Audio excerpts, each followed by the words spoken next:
Y ahora, un mensaje de bendición con el pastor Víctor Manuel Buitrago. Dios santo y poderoso, una de las cosas, de los aspectos de nuestra vida que requiere y adquiere mucha importancia es lo relacionado a la oración. Yo te ruego que el tema que vamos a tratar hoy ayude, inspire a cada uno de los que van a ver este video a buscar un poco más de ti a través de la oración. Gracias en el nombre de Cristo Jesús. Amén. Vamos a tratar hoy la oración que agrada a Dios. Y vamos a empezar leyendo en el primer libro de Crónicas, capítulo 4, versículos 9 y 10. Los pasajes que voy a leer hoy en este tiempo de meditación son tomados de la palabra de Dios para todos. Primero de Crónicas 4, 9 al 10. Jabes fue más virtuoso que sus hermanos. Su mamá dijo: le puse ese nombre porque tuve mucho dolor cuando él nació. Y Jabes oró así al Dios de Israel: te ruego que me bendigas y aumentes mi territorio. Quédate junto a mí y líbrame del mal para que yo no pase sufrimiento. Dios le concedió lo que pidió. La manera de acercarnos al trono de la gracia.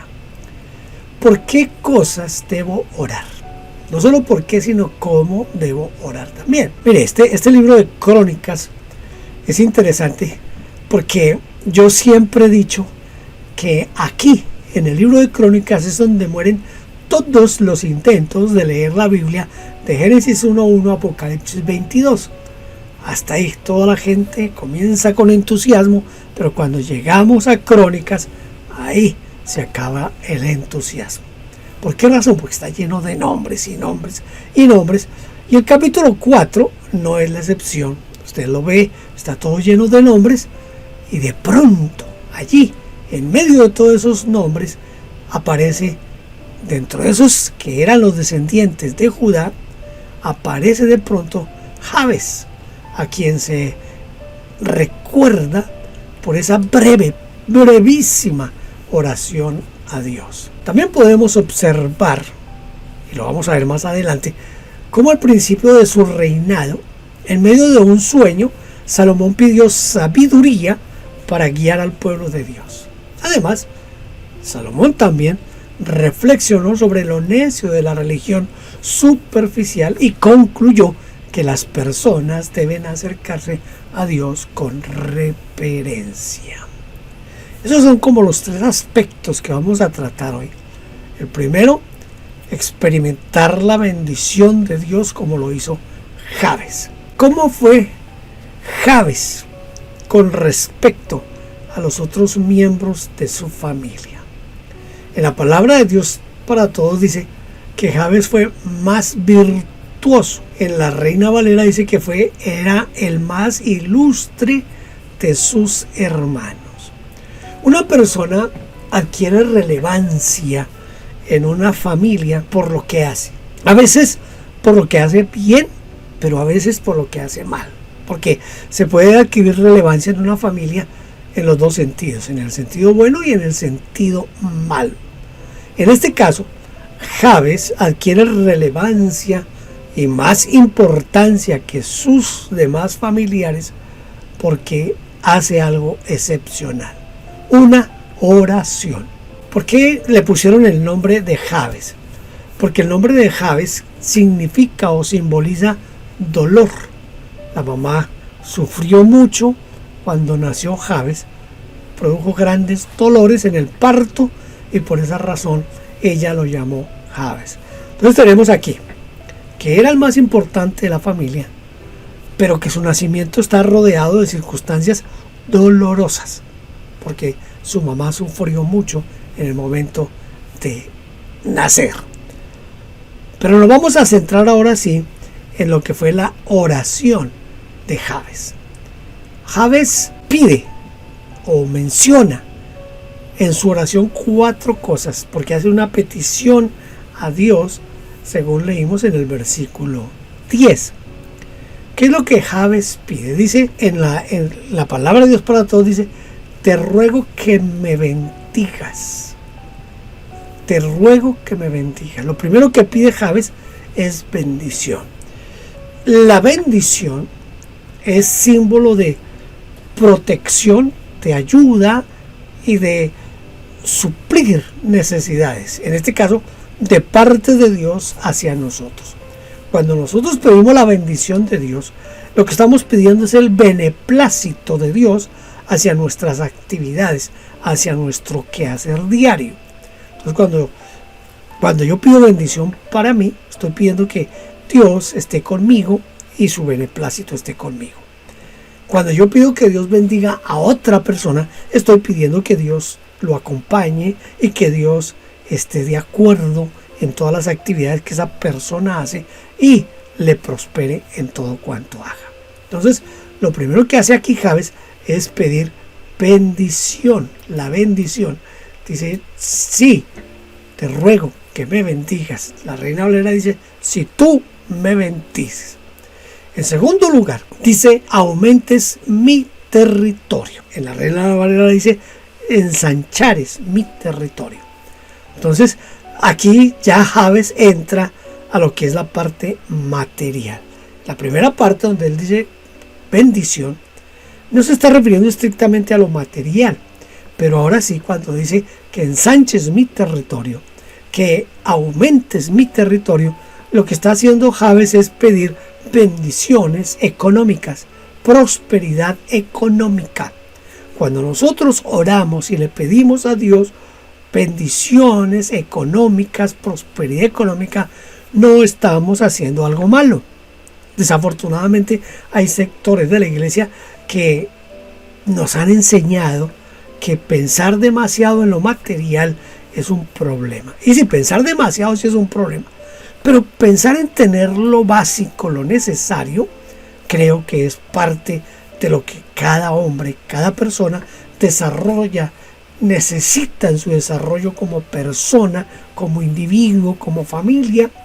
Querer tener una casa está bien, querer tener ciertas comodidades está bien. ¿Y qué más si se las pedimos a Dios? Si le clamamos a Dios por esas bendiciones, ya no depende de nosotros, sino que dependerá de que Dios nos dé esas bendiciones. No depende de mí, depende de Dios. Entonces, yo le digo a Dios, quiero una casa, voy a decir aquí un precio ahí. Señor, yo quiero que me des una casa de $2 millones. Ok, eso es lo que yo quiero, eso es lo que le estoy pidiendo a Dios. Pero que Dios me dé la casa de 2 millones, ahí ya la cosa como que es un poquito diferente.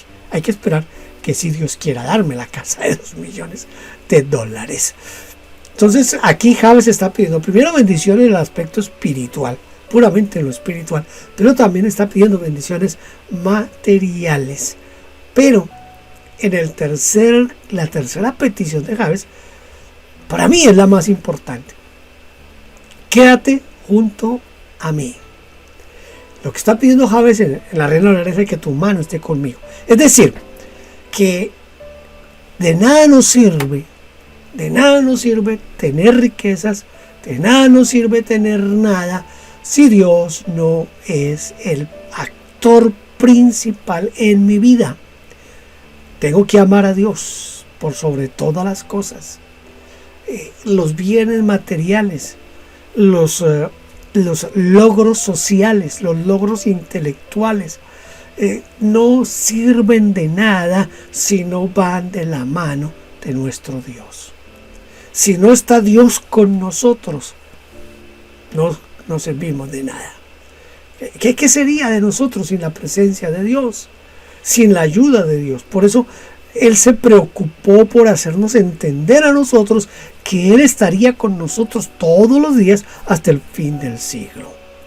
Jabes entiende la importancia y la necesidad de que el Señor esté con él y junto a él todo el tiempo. Por eso esta es una oración súper especial. Yo no sé si usted sabe que han hecho libros completos sobre la oración de Jabes. Estas 4 cosas que Jabes pide son 4 cosas sencillas, y lo que Jabes está pidiendo es: Señor, bendíceme, prospérame económicamente, pero permanece conmigo todo el tiempo. Permanece conmigo todo el tiempo. Y lo último que pide Jabes es: y líbrame del mal para que yo no pase sufrimiento. Ser librado del mal. ¿Quién quiere problemas? ¿Quién quiere dificultades? Pero yo estaba leyendo esta mañana en mi devocional uno de los salmos de David, donde David dice: Señor, mis enemigos me quieren ver derrotado, pero tú estás conmigo. Y mientras tú estés conmigo, mis enemigos no se podrán reír de mí. Mientras Dios esté con nosotros, Él nos va a librar del mal.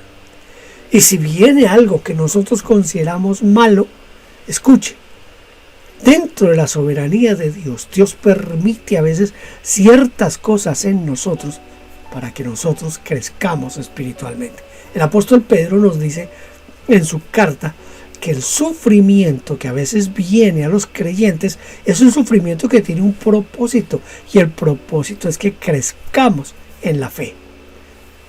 No siempre el mal es causado por Satanás para hacernos daño. Muchas veces Dios permite el mal en nuestra vida para que nosotros crezcamos, para que nosotros vayamos hacia adelante y adquiramos experiencia, fuerza, fe y podamos continuar adelante en este camino. Ahora, lo importante aquí es cuál fue la respuesta de Dios a Jabes. Dice: Dios le concedió lo que pidió. Le concedió lo que pidió. Que todas nuestras oraciones sean contestadas. Yo creo que Dios contestó la oración de Jabes por una sola razón, porque Jabes sabía que se estaba dirigiendo al Dios Todopoderoso, que todo lo puede, y al Dios que bendice si Él quiere. Porque si usted mira la oración de Jabes, en cierta manera es un condicional.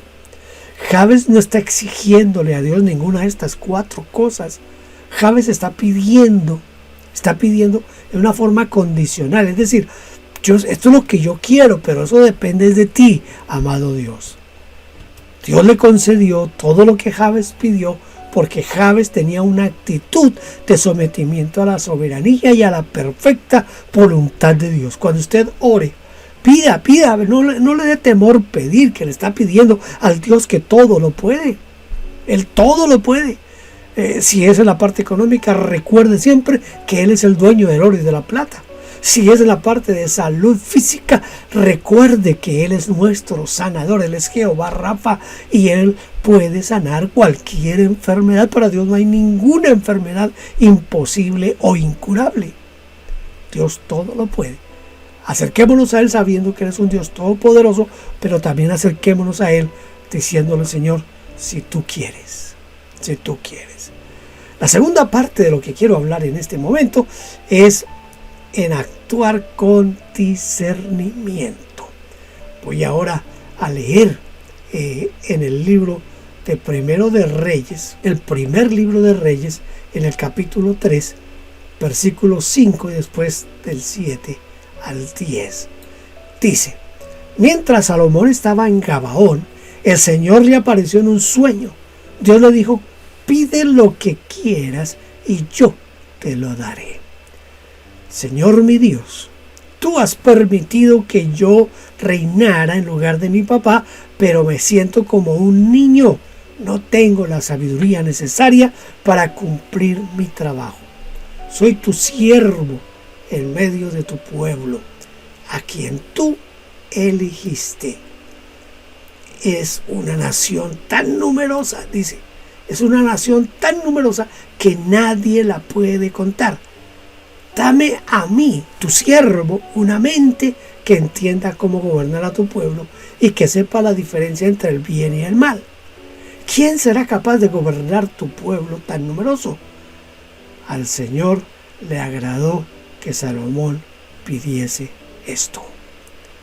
Entonces, aquí tenemos, yo creo que son una de las oportunidades más grandes.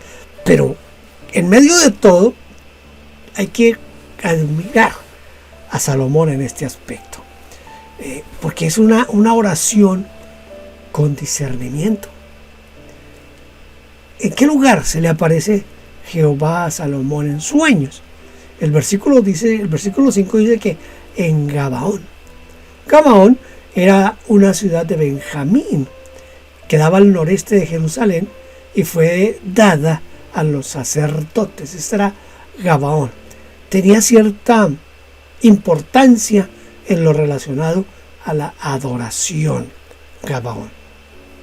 Allí está Salomón, y mientras está durmiendo, viene Dios en sueños y habla con él. Yo quiero hacer aquí como un paréntesis en el sentido de la función de los sueños en nuestra relación con Dios.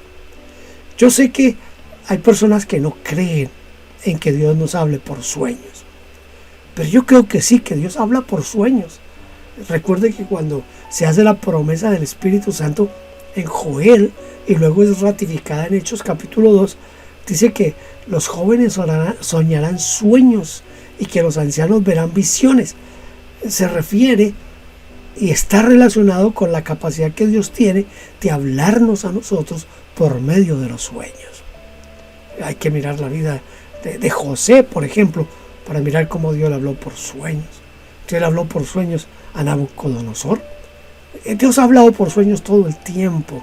Quizás el que yo siempre he dicho que como que es el más grande de todos los héroes de la fe es José, el esposo de María, el padre de Jesús, porque en sueños el ángel le ordena, le dice que lo que hay en María es del Espíritu Santo. Dios habla por sueños. Y aquí está Salomón, está durmiendo y Dios se le aparece en el sueño y Dios le dice a Salomón: pide lo que quieras y yo te lo daré. Entonces imagina que Dios me diga a mí: Víctor Manuel, pídame lo que quiera que yo se lo voy a dar. Primero que todo, yo le pido al Señor un placito. Yo no le respondería inmediatamente. Tendría que dedicarme a orar, a explorar en mí a mí mismo para saber qué es lo que realmente yo quiero de Dios. Aquí Salomón comienza la respuesta a Dios cuando Dios le dice: pídeme lo que quieras. Entonces Salomón le dice: mira Señor, tú has permitido que yo reine en este lugar. Entonces Salomón comienza mostrando que él está ahí como rey porque Dios lo puso como rey. Pero al mismo tiempo, ¿cómo se describe Salomón a sí mismo? En el versículo 7, la palabra de Dios para todos dice: tú me has permitido que yo reinara en el lugar de mi papá, pero me siento como un niño. No tengo la sabiduría necesaria para cumplir mi trabajo. Él se describe como un joven y sin sabiduría. A mí me parece que empezó con el pie derecho, reconociendo que no soy nada.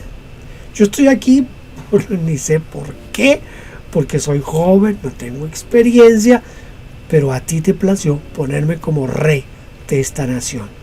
Entonces Salomón se describe aquí como un joven y sin ningún tipo de sabiduría, sin ningún tipo de experiencia. Y cuantitativamente, ¿cómo describe Salomón al pueblo de Israel? Mire, es una exageración poética lo que hace aquí Salomón, pero es para mostrar que el pueblo era grande. Salomón dice que no se puede contar ni numerar, es decir, es demasiado grande. Dice: soy tu siervo en medio de tu pueblo a quien tú elegiste. Es una nación tan numerosa que nadie la puede contar. Salomón entiende, número uno, que Dios lo puso ahí. Número dos, que él no tiene ningún tipo de experiencia, que es un joven, que es demasiado joven para ser un rey y que está ante un pueblo que es demasiado grande. La tarea es grande, el pueblo es grande, yo soy joven, soy inexperto, no tengo sabiduría. Entonces, ¿qué es lo que pide Salomón y para qué pide Salomón lo que pide? Entonces Salomón pide, un corazón entendido para juzgar al pueblo. Entonces, dice, yo necesito un corazón que entienda cómo gobernar a tu pueblo. Yo quiero gobernar, pero quiero hacerlo con un corazón que entienda cómo se gobierna. Salomón está pidiendo un corazón entendido para gobernar, para juzgar al pueblo de Israel. No era una tarea fácil. Recuerde que Israel fue un pueblo difícil todo el tiempo. Desde, podríamos hablar desde el mismo Jacob, fue difícil Israel. Luego cuando salen de allá de Egipto, siempre se portaron como un pueblo rebelde. La ciudad de Jerusalén fue denominada la ciudad rebelde. Era difícil gobernar a Israel. Así que Salomón sabe que tiene una tarea bien complicada, bien difícil, y por eso pide un corazón entendido para juzgar al pueblo. Pero también Salomón pide y dice, yo quiero un corazón y quiero una manera en que yo pueda diferenciar bien entre el bien y el mal. Saber discernir entre lo bueno y lo malo. ¿Qué es lo que hace, desde mi perspectiva, qué es lo que hace interesante la oración de Salomón? Número 1, que es un joven. Número 2, que está allí porque murió su papá David y le correspondía tomar el lugar del papá. Pero era joven, inexperto. Era un joven, pero ese joven no era un joven altanero, no era un joven, en mi país diríamos, no era un joven sobrado. Era un joven que entendía que tenía falencias y que necesitaba cosas. Entonces lo que hace grande la oración de Salomón es todo eso que rodea y la posibilidad que él tiene, porque es que es una posibilidad grande cuando Dios le dice, pídame lo que quiera, pídame lo que quiera. El hombre apenas escucha eso, él dice, bárbaro, yo soy joven, inexperto, estoy ante un pueblo muy numeroso, yo necesito gobernar bien este pueblo. Así que Dios, si me vas a dar algo, dame un corazón que pueda gobernar, un corazón que pueda juzgar, dame discernimiento entre lo bueno y lo malo. Dios se queda wow. Yo no creo que haya quedado wow, pero quizás es mi manera de expresar en este momento eso. Pero Dios se queda sorprendido, no, porque Dios todo lo sabe y a Dios nada lo sorprende. Pero desde el punto de vista humano, Dios se queda mirando a Salomón y lo ve como algo especial. Entonces esta es la reacción de Dios. Dice el versículo 10, al Señor le agradó que Salomón pidiera esto. Creo que todos ustedes conocen después del diálogo del Señor con Salomón, cuando le dice, hombre, usted no pidió que yo le matara a todos sus enemigos, usted no pidió riqueza, usted no pidió cosas que los reyes normales podrían pedir. Tú pediste cosas importantes, principales, tener sabiduría, tener una actitud correcta para juzgar, discernir lo bueno de lo malo. Esto es especial, así que te lo voy a dar y te voy a dar un bonus track, un bonus premio, un premio. Te voy a aumentar, te voy a dar riqueza, te voy a dar paz, Dios le da muchas otras cosas porque vio que en Salomón no había una actitud ególatra en ese momento. ¿Cómo se acerca usted a Dios? A orarle a Dios. ¿Sabe que a veces nosotros nos acercamos a Dios creyendo que le estamos haciendo un favor a Dios cuando oramos? Que le estamos haciendo un favor a Dios cuando le hacemos nuestras peticiones. Y eso es un error muy grave. Tenemos que aprender a orar sabiendo que Dios tiene el control de todo. Note que Jabes cuando hace su oración, que es en cierta manera condicional, él lo que está admitiendo es que Dios tiene la última palabra. Aquí Salomón admite que si él está ahí como gobernante es porque fue Dios quien lo puso. Y Dios lo puso ahí con algún propósito. Ahora, en tercer lugar, consejos de Salomón en cuanto a esa relación que usted y yo debemos tener con nuestro Dios. Eclesiastés capítulo 5, versículos 1 al 7 dice: ten mucho cuidado cuando vayas a adorar a Dios. Es mejor obedecer a Dios que ofrecerle sacrificios como cualquier falto de entendimiento que continuamente hace el mal y no se da cuenta. Ten cuidado cuando le hagas promesas a Dios. Mide tus palabras. No dejes que tus sentimientos te hagan hablar sin pensar. Dios está en el cielo y tú en la tierra. Así que sé breve, porque como dice el dicho, los malos sueños llegan con muchas preocupaciones y los tontos con muchas palabras. Si le haces una promesa a Dios, cúmplela, porque a Dios no le agrada la gente que falta de seriedad. Cúmplele a Dios lo que le prometiste. Es mejor no prometer que prometer y no cumplir. Así que no dejes que tus palabras te hagan pecar. No le digas al sacerdote: no quería decir lo que dije. Si haces eso, Dios se enojará por tus palabras y destruirá todo lo que has conseguido con tu trabajo. No debes dejar que tus sueños inútiles y tus alardes te causen problemas. Muestra respeto a Dios. Entonces mira los consejos que nos da aquí Salomón en nuestra forma o manera de orar, de adorar a Dios. En el versículo 1 dice: ten mucho cuidado cuando vayas a adorar a Dios. ¿Cuáles son los consejos? Porque no solamente ir al cuarto de oración a orar, no solamente ir al templo a orar, sino que hay que hacerlo con ciencia, con sabiduría. Y los consejos que da aquí Salomón me parecen a mí muy pertinentes cuando nos vamos a acercar a Dios. En primer lugar, debemos estar dispuestos a oír antes que a hablar. ¿Por qué? Dice Salomón aquí que los tontos llegan con muchas palabras. Por eso cuando oramos y nos comprometemos con Dios, a veces hacemos promesas llevadas por los sentimientos. A veces son sentimientos de euforia, a veces son sentimientos de culpa. Por ejemplo, usted tiene una conducta pecaminosa y el Espíritu Santo lo redarguye y usted va y le confiesa a Dios su pecado y en medio de ese complejo de culpa que tiene, usted le dice a Dios: te prometo que nunca más lo vuelvo a hacer. Pero resulta que su naturaleza pecaminosa ya está acostumbrada a ese pecado. Y usted aguanta 2, 3 días, una semana, y a la semana está otra vez haciendo lo mismo. Lo que Salomón está diciendo es: usted no le está haciendo promesas a cualquiera, usted le está haciendo promesas a Dios. A Dios. Por eso dice: tú estás en la tierra, pero Dios está en el cielo. O sea, no te estás dirigiendo a cualquier persona, te estás dirigiendo a Dios, al Santo de los Santos. Y cuando hables y te comprometas, mira cómo lo haces. Entonces, primero, esté dispuesto a oír.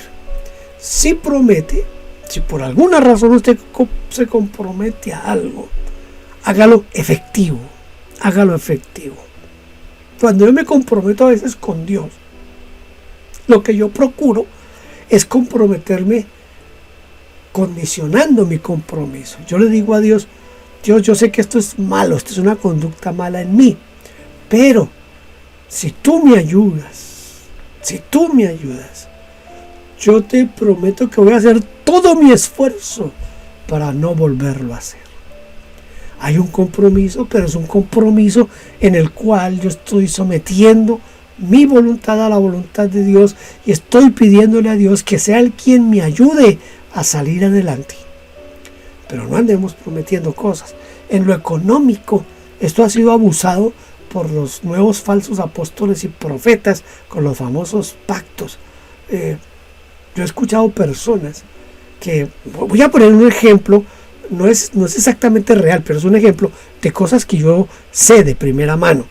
Alguien de pronto tiene una hipoteca, o sea, debe su casa, no la ha pagado al banco y debe, por decir algo, $100,000.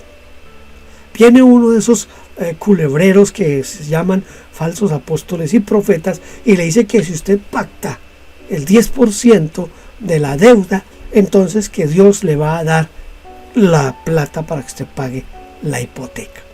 Entonces la persona no tiene los $10,000 para pactar. Va y los busca prestados en el banco o con el amigo y entonces le manda los $10,000 al apóstol, aquel que le está diciendo que pacte, y la persona ahora está pensando, ya, Dios me va a dar a mí lo de la hipoteca. La mayoría de las veces lo que pasa es que ahora la gente no debe $100,000, ahora debe $110,000. ¿Por qué razón? Porque hicieron pactos, hicieron promesas que Dios no quería, en las cuales Dios no estaba comprometido. Yo creo que si alguien debiera responderle a esa persona por los $100,000 de la hipoteca, es ese culebrero falso profeta que le prometió que iba a recibir la plata. Que él se comprometa a devolverle los $100,000 para que pague la hipoteca, más los $10,000 que le dio como ofrenda. Pero él no lo va a hacer. Él no lo va a hacer. No que él necesite ese dinero para el avión. Entonces, no hagamos promesas a la ligera, ¿me entiende? Hagámosla con ciencia, con sabiduría, con discernimiento. Entonces, no prometamos lo que no podemos cumplir y no prometamos cosas que son lejos de nosotros, están lejos de nuestro alcance. Y si prometemos, cumplamos. No, yo creo que tenemos que pensar un poquito cuando estamos adorando a Dios y nos comprometemos con Dios. Miramos bien en qué nos vamos a comprometer con el Señor y pensemos si lo vamos o no lo vamos a poder cumplir. Lo importante aquí es lo que dice al final de este pasaje. Recuerde que leí Eclesiastés 5 del 1 al 7. Entonces en el versículo 7 dice: no debes dejar que tus sueños inútiles y tus alardes te causen problemas. Muestra respeto a Dios. Debemos temer a Dios. Por eso, cuando nos acercamos a Dios, tenemos que acercarnos en temor reverente, sabiendo que Él es Dios santo, poderoso, y que estamos orando, hablando con el Señor del universo. A manera de conclusión, es una fuente de poder y por medio de ella logramos mantener nuestra comunión con Dios y de esta manera podemos hacer mover la mano de Dios a nuestro favor. Oremos como Jabes, pidiendo en grande y cosas concretas, pero oremos también como Salomón, con sabiduría, con discernimiento y pidiendo sabiduría. Pero sobre todo, acerquémonos a Dios con temor y con reverencia. Padre, ayúdanos y enséñanos a orar, Señor, a hacerlo conforme a tu voluntad, Señor. Así como un día los discípulos se acercaron a ti y te dijeron: queremos que nos enseñes a orar. Así te pedimos hoy que nos enseñes a orar. Danos la fe que tenía Jabes. Danos el discernimiento que tenía Salomón para orar. Y sobre todo, ayúdanos a acercarnos a ti con honestidad, sinceridad, transparencia y en temor y reverencia. Gracias en el nombre de Cristo Jesús. Amén. Amén. Dios lo bendiga. Gracias por vernos. Déjenos su huella suscribiéndose y comentando. No olvide campanita y compartir. Dios le bendiga.